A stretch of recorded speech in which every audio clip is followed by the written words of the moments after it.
हिंदी साहित्य में आइए सुनते हैं मुंशी प्रेमचंद्र द्वारा रचित कायर। स्वर चंद्रशेखर। विशेष आग्रह, अगर आपको हमारी कहानी पसंद आती है तो कृपया लाइक शेयर सब्सक्राइब अवश्य करें। धन्यवाद। युवक का नाम केशव था और युवती का प्रेमा। दोनों एक ही कॉलेज के और एक ही क्लास में विद्यार्थी थे। केशव नए विचारों का युवक था, जात पात के बंधनों का विरोधी। प्रेमा पुराने संस्कारों की कायल थी, पुरानी मर्यादाओं और प्रथाओं में पूरा विश्वास रखने वाली। लेकिन फिर भी दोनों में गाढ़ा प्रेम हो गया था और यह बात सारे कॉलेज में मशहूर थी। केशव ब्राह्मण होकर भी वैश्य कन्या प्रेमा से विवाह करके अपना जीवन सार्थक करना चाहता था। उसे अपने माता पिता की परवाह न थी। कुल मर्यादा का विचार भी उसे स्वांग सा लगता था। उसके लिए सत्य कोई वस्तु थी तो प्रेम थी, किंतु प्रेमा के लिए माता पिता और कुल परिवार के आदेश के विरुद्ध एक कदम बढ़ाना भी असंभव था। संध्या का समय है। विक्टोरिया पार्क के एक निर्जन स्थान में दोनों आमने सामने हरियाली पर बैठे हुए हैं। सैर करने वाले एक एक करके विदा हो गए, किंतु ये दोनों अभी वहीं बैठे हुए हैं। उनमें एक ऐसा प्रसंग छिड़ा हुआ है जो किसी तरह समाप्त नहीं होता। केशव ने झुंझला कर कहा, इसका यह अर्थ है कि तुम मेरी परवाह नहीं करती? प्रेमा ने उसको शांत करने की चेष्टा करके कहा, तुम मेरे साथ अन्याय कर रहे हो केशव, लेकिन मैं इस विषय को माता पिता के सामने कैसे छेड़ूं, यह मेरी समझ में नहीं आता। वे लोग पुरानी रूढ़ियों के भक्त हैं। मेरी तरफ से कोई ऐसी बात सुनकर मन में जो शंकाएं होंगी उनकी तुम कल्पना कर सकते हो। केशव ने उग्र भाव से पूछा, तो तुम भी उन्हीं पुरानी रूढ़ियों की गुलाम हो? प्रेमा ने अपनी बड़ी बड़ी आंखों में मृदु स्नेह भरकर कहा, नहीं, मैं उनकी गुलाम नहीं हूँ, लेकिन माता पिता की इच्छा मेरे लिए और सब चीज़ों से अधिक मान्य है। तुम्हारा व्यक्तित्व तो कुछ नहीं है, ऐसा ही समझो। मैं तो समझता था कि ये ढकोसले मूर्खों के लिए ही है, लेकिन अब मालूम हुआ कि तुम जैसी विदुषियाँ भी उनकी पूजा करती हैं। जब मैं तुम्हारे लिए संसार को छोड़ने को तैयार हूँ तो तुमसे भी यही आशा करता हूँ। प्रेमा ने मन में सोचा, मेरा अपनी देह पर क्या अधिकार है? जिन माता पिता ने अपने रक्त से मेरी सृष्टि की है और अपने स्नेह से उसे पाला है, उनकी मर्जी के खिलाफ कोई काम करने का उसे कोई हक नहीं। उसने दीनता के साथ केशव से कहा, क्या प्रेम स्त्री और पुरुष के रूप ही से में रह सकता है, मैत्री के रूप में नहीं? मैं तो आत्मा का बंधन समझती हूँ। केशव ने कठोर भाव से कहा, इन दार्शनिक विचारों से तुम मुझे पागल कर दोगी प्रेमा। बस इतना ही समझ लो कि मैं निराश होकर जिंदा नहीं रह सकता। मैं प्रत्यक्षवादी हूँ और कल्पनाओं के संसार में प्रत्यक्ष का आनंद उठाना मेरे लिए असंभव है। यह कहकर उसने प्रेमा का हाथ पकड़कर अपनी ओर खींचने की चेष्टा की। प्रेमा ने झटके से हाथ छुड़ा लिया और बोली, नहीं केशव, मैं कह चुकी हूँ कि मैं स्वतंत्र नहीं हूँ। तुम मुझसे वह चीज़ न मांगो जिस पर मेरा कोई अधिकार नहीं है। केशव को अगर प्रेमा ने कठोर शब्द कहे होते तो भी उसे उतना दुख न हुआ होता। एक क्षण तक वह मन मारे बैठा रहा, फिर उठकर निराशा भरे स्वर से बोला, जैसी तुम्हारी इच्छा। आहिस्ता आहिस्ता कदम सा उठता हुआ वहाँ से चला गया। प्रेमा अब भी वहीं बैठी आंसू बहा रही थी। रात को भोजन करके प्रेमा जब अपनी माँ के साथ लेटी तो उसकी आंखों में नींद न थी। केशव ने उसे एक ऐसी बात कह दी थी जो चंचल पानी में पड़ने वाली छाया की तरह उसके दिल पर छाई हुई थी। प्रतिक्षण उसका रूप बदलता था, वह उसे स्थिर न कर सकती थी। माता से इस विषय में कुछ कहे तो कैसे, लज्जा मुंह बंद कर देती थी। उसने सोचा, अगर केशव के साथ मेरा विवाह न हुआ तो उस समय मेरा क्या कर्तव्य होगा। अगर केशव ने कुछ उदंडता कर डाली तो मेरे लिए संसार में फिर क्या रह जाएगा। लेकिन मेरा बस ही क्या है। इन भांति भांति के विचारों में एक बात जो उसके मन में निश्चित हुई वह यह थी कि केशव के सिवा वह और किसी से विवाह न करेगी। उसकी माता ने पूछा, क्या तुझे अब तक नींद न आई? मैंने तुझसे कितनी बार कहा है कि थोड़ा बहुत घर का काज कर लिया कर, लेकिन तुझे किताबों से ही फुर्सत नहीं मिलती। 4 दिन में तू पराए घर जाएगी, कौन जाने कैसा घर मिले।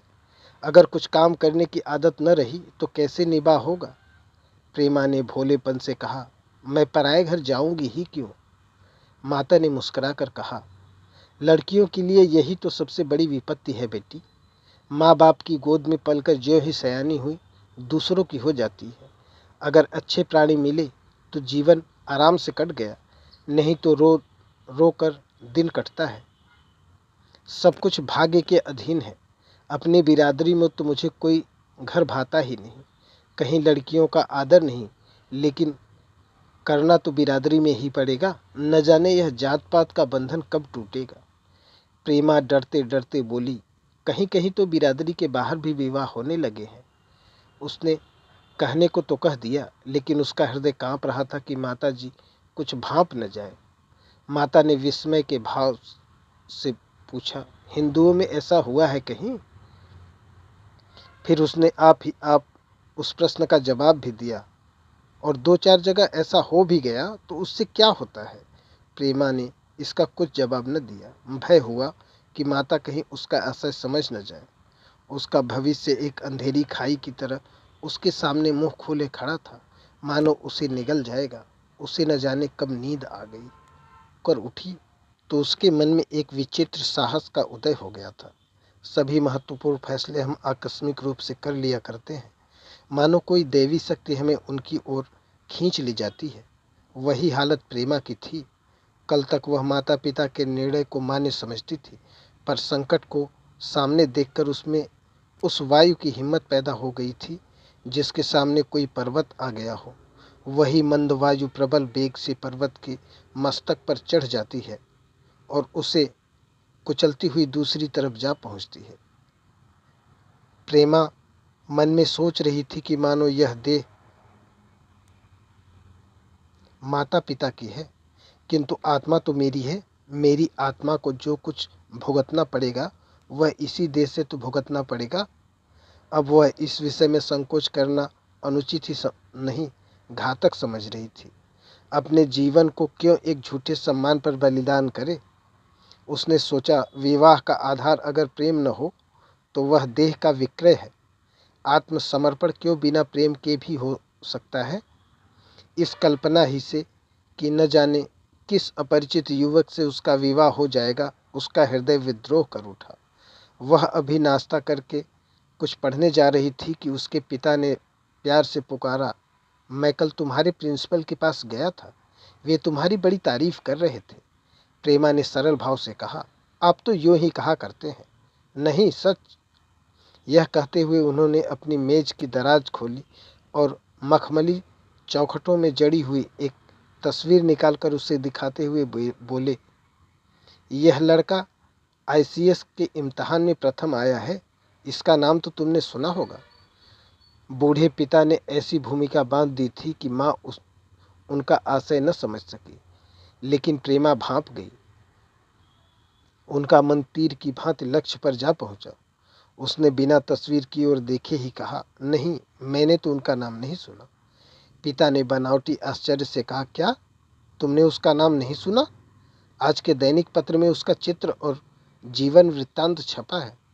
प्रेमा ने रुखाई से जवाब दिया, होगा, मगर मैं तो उस परीक्षा का कोई महत्व नहीं समझती।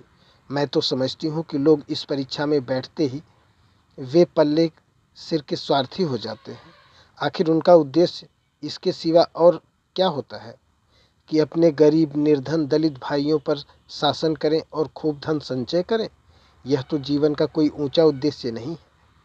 इस आपत्ति में जलन थी, अन्याय था, निर्दयता थी। पिताजी ने समझा था प्रेमा यह बखान सुनकर लट्टू हो जाएगी। यह जवाब सुनकर तीखे स्वर में बोले, तू तो ऐसी बातें कर रही है जैसे तेरे लिए धन और अधिकार का कोई मूल्य ही नहीं। प्रेमा ने ढिठाई से कहा, हाँ, मैं तो इसका मूल्य नहीं समझती। मैं तो आदमी में त्याग देखती हूँ। मैं ऐसे युवकों को जानती हूँ जिन्हें यह पद जबरदस्ती भी दिया जाए तो स्वीकार न करें। पिता ने उपहास के ढंग से कहा, यह तो आज मैंने नई बात सुनी। मैं तो देखता हूँ कि छोटी छोटी नौकरियों के लिए लोग मारे मारे फिरते हैं। मैं जरा उस लड़के की सूरत देखना चाहता हूँ जिसमें इतना त्याग हो। मैं तो उसकी पूजा करूंगा। शायद किसी दूसरे अवसर पर यह शब्द सुनकर प्रेमा लज्जा से सिर झुका लेती, पर इस समय उसकी दशा उस सिपाही की सी थी जिसके पीछे गहरी खाई हो। आगे बढ़ने के सिवा उसके लिए कोई मार्ग न था। उसने आवेश को संयम से दबाती हुई आंखों में विद्रोह भरे वह अपने कमरे में गई और केशव के कई चित्रों में से वह एक चित्र चुनकर लाई जो उसकी निगाह में सबसे खराब था और पिता के सामने रख दिया। बूढ़े पिताजी ने चित्र को उपेक्षा के भाव से देखना चाहा, लेकिन पहली दृष्टि ही में उसने उन्हें आकर्षित कर लिया। ऊंचा कद था और दुर्बल होने पर भी उसका गठन स्वास्थ्य संयम का परिचय दे रहा था। सुख पर प्रतिभा का तेज न था, पर विचारशीलता का कुछ ऐसा प्रतिबिंब था जो उसके मन में विश्वास पैदा करता था। उन्होंने उस चित्र को की ओर देखते हुए पूछा, यह किसका चित्र है? प्रेमा ने संकोच से सिर झुकाकर कहा, यह मेरे ही क्लास में पढ़ते हैं, अपनी ही बिरादरी का है ना? प्रेमा की मुख मुद्रा धूमिल हो गई। इसी प्रश्न के उत्तर पर उसकी किस्मत का फैसला हो जाएगा। उसके मन में पछतावा हुआ कि व्यर्थ में इस चित्र को यहाँ लाई। उसमें एक क्षण के लिए जो दृढ़ता आई थी वह इस पैने प्रश्न के सामने कातर हो उठी। दबी हुई आवाज में बोली, जी नहीं, वह ब्राह्मण है। और यह कहने के साथ ही क्षुब्ध होकर कमरे से निकल गई, मानो यहाँ की वायु में उसका गला घुट रहा हो, और दीवार की आड़ में होकर रोने लगी। लाला जी को तो पहले ऐसा क्रोध आया कि प्रेमा को बुलाकर साफ साफ कह दें कि यह असंभव है। वे उसी गुस्से में दरवाजे तक आए, लेकिन प्रेमा को रोते देखकर नम्र हो गए। इस युवक के प्रति हेमा के मन में क्या भाव थे, यह उनसे छिपा न रहा। वे स्त्री शिक्षा के पूरे समर्थक थे, लेकिन इसके साथ ही कुल मर्यादा की भी रक्षा करना चाहते थे। अपनी ही जाति के सुयोग्य वर्ग के लिए अपना सर्वस्व अर्पण कर सकते थे, लेकिन उस क्षेत्र के बाहर कुलीन से कुलीन और योग्य से योग्य वर्ग की कल्पना भी उनके लिए असह्य थी। इससे बड़ा अपमान वे सोच ही नहीं सकते थे। उन्होंने कठोर स्वर में कहा, आज से कॉलेज जाना बंद कर दो। अगर शिक्षा कुल मर्यादा को डुबोना ही सिखाती है तो वो कुशिक्षा है। प्रेमा ने कातर कंठ से कहा, परीक्षा तो समीप आ गई है। लाला जी ने दृढ़ता से कहा, आने दो, और फिर अपने कमरे में जाकर विचारों में डूब गए। 6 महीने गुजर गए। लाला जी ने घर में आकर पत्नी को एकांत में बुलाया और बोले, जहाँ तक मुझे मालूम है केशव बहुत ही सुशील और प्रतिभाशाली युवक है। मैं तो समझता हूँ प्रेमा इस शोक में घुल घुल कर प्राण दे देगी। तुमने भी समझाया, मैंने भी समझाया, दूसरों ने भी समझाया, पर उस पर कोई असर ही नहीं होता। ऐसी दशा में हमारे लिए और क्या उपाय है? उनकी पत्नी ने चिंतित भाव से कहा, लेकिन रहोगे कहाँ? न जाने कहाँ से यह कुलक्षणी मेरी कोख में आई। लाला जी ने भवें सिकोड़कर तिरस्कार के साथ कहा, यह तो 1000 दफा सुन चुका हूँ, लेकिन कुल मर्यादा के नाम को कहाँ तक रोएं? चिड़िया का पर खोलकर यह आशा करना कि वह तुम्हारे आंगन में ही फुदकती रहेगी भ्रम है। मैंने इस पर ठंडे दिल से विचार किया है और इस नतीजे पर पहुंचा हूँ कि हमें इस को स्वीकार कर लेना ही चाहिए। कुल मर्यादा के नाम पर मैं प्रेमा की हत्या नहीं कर सकता। दुनिया हंसती हो हंसे, मगर वह जमाना बहुत जल्द आने वाला है जब ये सभी बंधन टूट जाएंगे। आज भी सैकड़ों विवाह जात पात के बंधनों को तोड़कर हो चुके हैं। अगर विवाह का उद्देश्य स्त्री और पुरुष का सुखमय जीवन है तो हम प्रेमा की उपेक्षा नहीं कर सकते हैं। वृद्धा ने क्षुब्ध होकर कहा, जब तुम्हारी यही इच्छा है तो मुझसे क्या पूछते हैं? लेकिन मैं कह देती हूँ कि मैं इस विवाह के नज़दीक न आऊँगी, न कभी इस छोकरी का मुँह देखूंगी। समझ लूँगी जैसे और सब लड़के मर गए वैसे यह भी मर गई। तो फिर आखिर तुम करने को क्या कहती हो? क्यों नहीं उस लड़के से विवाह कर देते? उसमें क्या बुराई है? वह 2 साल में सिविल सर्विस पास करके आ जाएगा। केशव के पास क्या रखा है? बहुत होगा किसी दफ्तर में क्लर्क हो जाएगा। और अगर प्रेमा प्राण हत्या कर ले तो? तो कर ले, तुम तो उसे और सह देते हो। जब उसे हमारी परवाह नहीं है तो हम उसके लिए अपने नाम को क्यों कलंकित करें?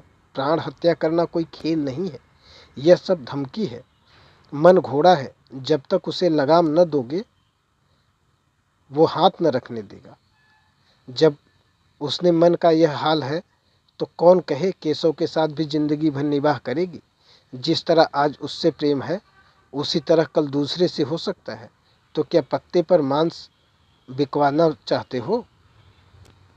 लाला जी ने स्त्री को प्रश्न सूचक दृष्टि से देखकर कहा, और अगर वह कल खुद जाकर केशव से विवाह कर ले तो तुम क्या कर लोगी? फिर तुम्हारी कितनी इज्जत रह जाएगी? वह चाहे संकोचवश या हम लोगों के लिहाज से यूं ही बैठी रहे, पर यदि जिद पर कमर बांध ले हम तुम कुछ नहीं कर सकते। इस समस्या का ऐसा ऐसा भीषण अंत भी हो सकता है, यह इस वृद्धा के ध्यान में ही न आया था। यह प्रश्न बम के गोली की तरह उसके मस्तक पर गिरा। एक क्षण तक वह अवाक बैठी रह गई, मानो इस आघात ने उसकी बुद्धि की धज्जियां उड़ा दी हो। फिर पराभूत होकर बोली, तुम्हें अनोखी ही कल्पनाएं सूझती है। मैंने तो आज तक कभी भी नहीं सुना कि किसी कुलीन कन्या ने अपनी इच्छा से विवाह किया है। तुमने न सुना हो, लेकिन मैंने सुना है और देखा है, और ऐसा होना बहुत संभव है। जिस दिन ऐसा होगा उस दिन तुम मुझे जीता न देखोगे। मैं यह नहीं कहता कि ऐसा होगा ही, लेकिन होना संभव है। तो जब ऐसा होना है तो इससे तो यही अच्छा है कि हम ही इसका प्रबंध करें। जब नाक ही कटनी है तो तेज छुरी से क्यों न कटे? कल केशव को बुलाकर देखो क्या कहता है। केशव के पिता सरकारी पेंशनर थे। मिजाज के चिड़चिड़े और कृपण, धर्म के आडंबरों में ही उनके चित्त को शांति मिलती थी। कल्पना शक्ति का अभाव था, किसी के मनोभावों का सम्मान न कर सकते थे। वे अब भी उस संसार में रहते थे जिसमें उन्होंने अपने बचपन और जवानी के दिन काटे थे। नवयुग की बढ़ती हुई लहर को वे सर्वनाश कहते थे, और कम से कम अपने घर को दोनों हाथों और दोनों पैरों का जोर लगाकर उससे बचाए रखना चाहते थे। इसलिए जब एक दिन प्रेमा के पिता उसके पास पहुँचे और केशव से प्रेमा के विवाह का प्रस्ताव किया तो बूढ़े पंडित जी अपने आपे से में न रह सके। धुंधली आंखें फाड़कर बोले, अब भंग तो नहीं खा गए हैं? इस तरह का संबंध और चाहे जो कुछ हो, विवाह नहीं है। मालूम होता है आपको भी नए जमाने की हवा लग गई है। और बूढ़े बाबूजी ने नम्रता से कहा, मैं खुद भी ऐसा संबंध नहीं पसंद करता। इस विषय में मेरे भी विचार वही हैं जो आपके, पर बात ऐसी आ पड़ी है कि मुझे विवश होकर आपकी सेवा में आना पड़ा। आजकल के लड़के और लड़कियां कितने स्वेच्छाचारी हो गए हैं, यह तो आप जानते ही हैं। हम बूढ़े लोगों के लिए अब अपने सिद्धांतों की रक्षा करना कठिन हो गया है। मुझे भय है कि कहीं ये दोनों निराश होकर अपनी जान पर हाथ न धो दें। बूढ़े पंडित जी ने जमीन पर पांव पटकते हुए गरज उठे और आपे से बाहर होकर कहा, आप क्या कहते हैं साहब? आपको शर्म नहीं आती? हम ब्राह्मण हैं और वो भी कुलीन। ब्राह्मण कितने ही पतित हो गए हों, इतने मर्यादा शून्य नहीं हुए कि बनिए बकारों की लड़की से विवाह करते फिरेंगे। जिस दिन कुलीन ब्राह्मणों में लड़कियां न रहेंगी उस दिन यह समस्या उपस्थित हो सकती है। मैं कहता हूँ, आपको मुझसे यह बात कहने की साहस कैसे हुई? बूढ़े बाबूजी ने जितना दबते थे उतना ही पंडित जी बिगड़ते थे। यहाँ तक कि लाला जी अपना अपमान ज़्यादा न सह सके और अपनी तकदीर को कोसते हुए चले गए। उसी वक्त केशव कॉलेज से आया। पंडित जी ने तुरंत उसे बुलाकर कठोर कंठ से कहा, मैंने सुना है तुमने किसी बनिए की लड़की को से अपना विवाह कर लिया है। यह खबर कहाँ तक सही है? केशव ने अनजान बनकर पूछा, आपसे किसने कहा? किसी ने कहा। मैं पूछता हूँ, यह बात ठीक है या नहीं? अगर ठीक है और तुमने अपनी मर्यादा को डुबाना निश्चय कर लिया है तो तुम्हारे लिए हमारे घर में कोई स्थान नहीं। तुम्हें मेरी कमाई का एक ढेला भी नहीं मिलता। मेरे पास जो कुछ है वह मेरी अपनी कमाई है। मुझे अख्तियार है कि मैं उसे जिसे चाहूँ दे दूँ। तुम यह अनीति करके मेरे घर में कदम नहीं रख सकते। केशव पिता के स्वभाव से परिचित था। प्रेमा से उसे प्रेम था, वह गुप्त रूप से प्रेमा से विवाह कर लेना चाहता था। बाप हमेशा तो बैठे नहीं रहेंगे। माता के स्नेह पर उसे विश्वास था। उस प्रेम की तरंग में वह सारे कष्टों को झेलने के लिए तैयार मालूम होता था। लेकिन जैसे कोई कायर सिपाही बंदूक के सामने जाकर हिम्मत खो बैठता है और कदम पीछे हटा लेता है, वही दशा केशव की हुई। वह साधारण युवकों की तरह सिद्धांतों के लिए बड़े बड़े तर्क कर सकता था, जबान से उनमें अपनी भक्ति की दुहाई दे सकता था, लेकिन इसके लिए यातनाएं झेलने की सामर्थ्य उसमें न थी। अगर वह अपने जिद पर अड़ा और पिता ने भी अपनी टेक रखी तो उसका कहाँ ठिकाना लगेगा, उसका जीवन ही नष्ट हो जाएगा। उसने दबी जबान से कहा, जिसने आपसे यह कहा है बिल्कुल झूठ कहा है। पंडित जी ने तीव्र नेत्रों से देखकर कहा, तो यह खबर बिल्कुल गलत है? जी हाँ, बिल्कुल गलत। तो तुम आज ही इसी वक्त उस बनिए को खत लिख दो और याद रखो कि अगर इस तरह की चर्चा फिर कभी उठे तो तुम्हारा सबसे बड़ा शत्रु मैं होऊंगा। बस जाओ। केशव और कुछ न कर सका। वह यहाँ से चला तो ऐसा मालूम होता कि पैरों में दम ही नहीं है। दूसरे दिन प्रेमा ने केशव के नाम यह पत्र लिखा। प्रिय केशव, तुम्हारे पूज्य पिताजी ने लाला जी के साथ जो अशिष्ट और अपमानजनक व्यवहार किया है, उसका हाल सुनकर मेरे मन में बड़ी शंका उत्पन्न हो रही है। शायद उन्होंने तुम्हें भी डांट फटकार बताई होगी। ऐसी दशा में मैं तुम्हारा निश्चय सुनने के लिए विकल हो रही हूँ। तुम्हारे साथ हर तरह का कष्ट झेलने को तैयार हूँ। मुझे तुम्हारे पिताजी की संपत्ति का मोह नहीं है।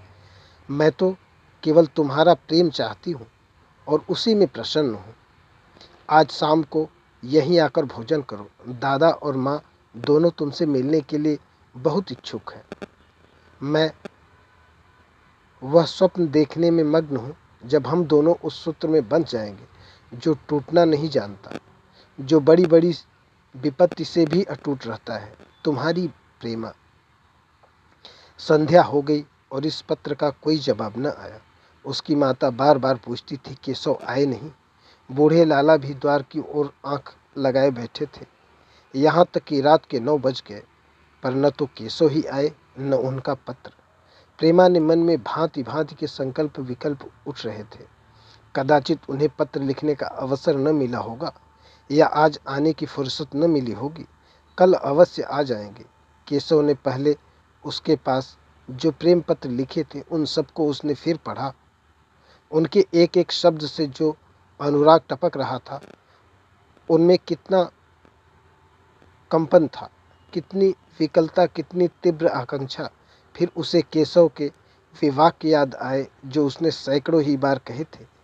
कितनी बार वह उसके सामने रोया था।